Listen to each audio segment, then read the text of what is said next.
नमस्ते स्टूडेंट्स, मेरे चैनल में आपका स्वागत है। मैं ये वीडियो बना रही हूँ बीकॉम सेमेस्टर 1 के स्टूडेंट्स के लिए, जो जिनका subject business organisation and management है। इसके कुछ इंपॉर्टेंट क्वेश्चंस मैंने निकाले हैं, PYQs हैं जो रिपीटेड आ चुके हैं। ठीक है, तो वो मैं आपको बता देती हूँ। तो ये पेपर जो आएगा मैक्सिमम 90 मार्क्स का होगा आपका। ठीक है, तो पहला क्वेश्चन है एक्सप्लेन कोऑर्डिनेशन। कोऑर्डिनेशन को आपको एक्सप्लेन करना है, कोऑर्डिनेशन का क्या मतलब है, कोऑर्डिनेशन कैसे हेल्पफुल रहता है। ठीक है, सेकंड है e commerce and security issue associated with e commerce. E commerce sites होती हैं, वहाँ पे सिक्योरिटी इश्यूज क्या क्या होते हैं वो आपको एक्सप्लेन करने होंगे। ठीक है, वन पर्सन कंपनी क्या होती है ये एक्सप्लेन कीजिए। Explain feature and advantage. One person company क्या होती है और इसके फीचर्स क्या हैं और एडवांटेजेस क्या हैं। ठीक है, फिर है define MSME. MSME small medium enterprises होते हैं। ठीक है, आपको उनको एक्सप्लेन करना है, माइक्रो स्मॉल मीडियम ये एंटरप्राइजेज को आपको एक्सप्लेन करना है। ठीक है, फिर डिफरेंस बताना है आपको कमर्शियल एंड सोशल एंटरप्रेन्योरशिप में। कमर्शियल और सोशल एंटरप्रेन्योरशिप में डिफरेंस क्या है ये आपको बताना है। ठीक है, फिर है explain barriers, sorry explain business environment. Business environment बहुत इंपॉर्टेंट है, दो तीन कई तरीके से आ चुका है क्वेश्चन।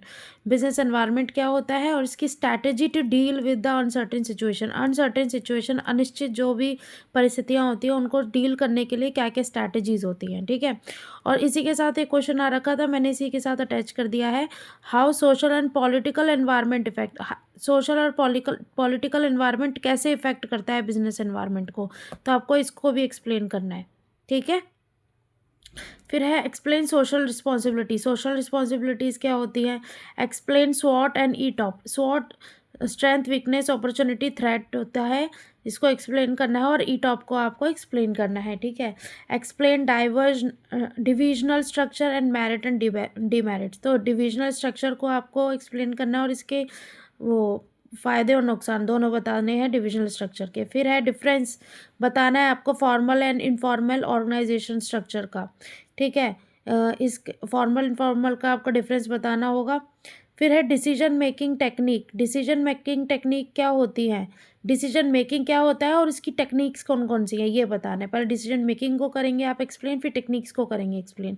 फिर है explain Maslow need of hierarchy. जो मास्लो की नीड ऑफ हेरारकी है, ठीक है, वो आपको एक्सप्लेन करनी है। फिर उसके बाद हजरबर्ग की थ्योरी भी, हजरबर्ग की जो टू फैक्टर थ्योरी है, हजरबर्ग की जो टू फैक्टर थ्योरी है इसको भी आपको एक्सप्लेन करना है। फिर है transformational transformational leadership and transactional leadership. ये बहुत इंपॉर्टेंट है, बार बार रिपीट होता है। ठीक है, ये आपको करना है, डिफरेंस बताना है इनका। इनका आप डेफिनेशन भी करेंगे और डिफरेंस भी करेंगे। ठीक है, तो इसकी डिफरेंस ज़रूर कर ली जाए क्योंकि इसका डिफरेंस कई बार पूछ लिया जाता है। ठीक है, ये डिफरेंस आपको बताना चाहिए। फिर है आपका ये communication and its importance. Important है कम्युनिकेशन क्या होता है और इसकी क्या क्या आवश्यकता है, क्या है, क्या ज़रूरत है इसकी। ठीक है, फिर है एक्सप्लेन प्लानिंग एंड कंट्रोलिंग, दोनों को एक्सप्लेन करना है। फिर अब ये एक्सप्लेन करने के लिए कुछ नोट्स हैं। पहला है बिजनेस प्रोसेस री इंजीनियरिंग क्या होता है, सिक्स सिग्मा क्या होता है, freelancing, management lesson from Ramayan and Bhagavad Gita. ये रिपीट हो चुका है मैनेजमेंट लेसन वाला चैप्टर, ये टॉपिक ना, ये कर लेना, चाहे गूगल करके करना, लेकिन करना इंपॉर्टेंट है ये। फिर लर्निंग ऑर्गेनाइजेशन क्या होती है, मेक इन इंडिया मिशन क्या है।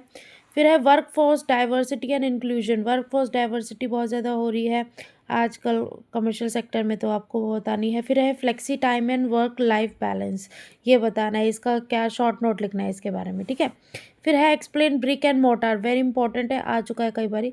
ब्रिक एंड मोटार के एग्जाम्पल भी बताना है।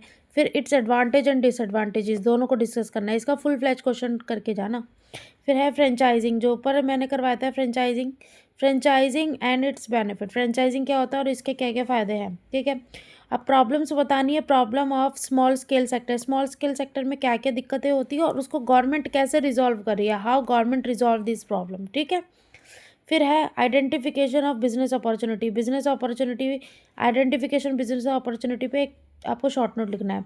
फिर है व्हाट इज स्ट्रैटेजी प्लानिंग, बार बार रिपीट हो चुका है question, what is strategic planning. Strategic planning क्या होती है और steps to formulate, strategic planning को फॉर्मुलेट करने के लिए क्या क्या स्टेप्स होते हैं वो आपको इस क्वेश्चन के अंदर डिस्कस करने हैं। फिर आपका क्वेश्चन है explain informal group and problem. Informal groups कौन कौन से होते हैं, उनकी क्या क्या प्रॉब्लम्स होती हैं। What is product based organisation structure. Product based organisation को एक्सप्लेन करेंगे और इसके मेरिट्स एंड डीमेरिट्स को आप एक्सप्लेन करेंगे। फिर है बजटरी कंट्रोल, ये कर लेना, थोड़ा फ्रेश है, क्या पता दोबारा रिपीट हो। बजटरी कंट्रोल क्या होता है, इसके भी आप देख लेना टेक्निक्स या मेरिट डीमेरिट्स देखना। फिर है business ethic and significance. Business ethic और सिग्निफिकेंस क्या है, बिजनेस एथिक्स की डेफिनेशन भी आप कर लेना, ठीक है, थोड़ा सा इंपॉर्टेंट हो सकता है। फिर difference project organisation, matrix organisation, merit and demerits of project organisation, इन दोनों के बीच में आप अंतर करेंगे और इसके बाद प्रोजेक्ट ऑर्गेनाइजेशन का फ़ायदा नुकसान दोनों बताएंगे। फिर है मैक गॉर्जेट की थ्योरी एक्स एंड वाई।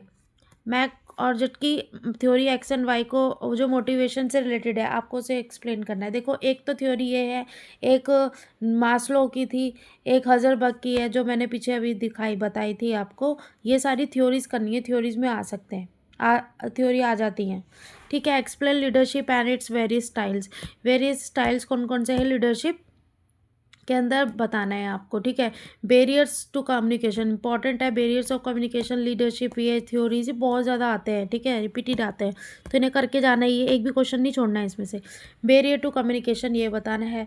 फिर है डिस्कस करना है, discuss the concept and process of control. Control के कॉन्सेप्ट को आपको डिफाइन करना है और इसकी प्रोसेस भी बतानी है। फिर state requirement of effective control system. Effective control system के लिए क्या क्या चीज़ों की रिक्वायरमेंट होती है, मतलब किन किन रूल्स को फॉलो करना होता है, तो आपको इनको अच्छे से एक्सप्लेन करना है, देखिए।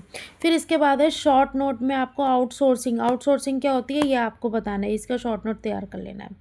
तो अब जब देखिए, और जब आप पेपर करेंगे आप किस तरीके से मार्किंग स्कीम कैसे रहेगी, कितने नंबर का है, वो भी मैटर करता है, ठीक है। अगर लेंथी क्वेश्चन है, ज़्यादा मार्क्स का है, तो आपको थोड़े पेपर उसको डीपली एक्सप्लेन करना पड़ेगा, तो थोड़े आपको शीट्स भी उसके अंदर फिल्ड होनी चाहिए, ठीक है। तो ये ध्यान रखना। शॉर्ट नोट है तो शॉर्ट नोट मार्क्स के अकॉर्डिंग देख लो, 5 नंबर का है, 3 नंबर का है, उसके अकॉर्डिंगली आप उसको एक्सप्लेन करेंगे। लेंथी क्वेश्चन है, ज़्यादा मार्क का है, तो उसको आपको अच्छे से एक्सप्लेन करना होगा, ये ना सोचिएगा कि आपने पॉइंट टू पॉइंट लिख दिया। और इम्पॉर्टेंट चीज़, आप क्वेश्चन अगर करते हैं तो उसको आप बुलेट फॉर्म में लिखने की कोशिश करें, पॉइंट्स बनाने की कोशिश करें, ठीक है। उसके फिर उसको अंडरलाइन कर उसको एक्सप्लेन करें, चाहे 1-2 लाइन में करें। जब वो पॉइंटिंग की पॉइंट्स में लिखते हैं ना आंसर को, तो वो ज़्यादा इफेक्टिव रहता है, ठीक है, फिर प्रेजेंटेबल रहता है पेपर के लिए। Thank you everyone, good luck for your exam.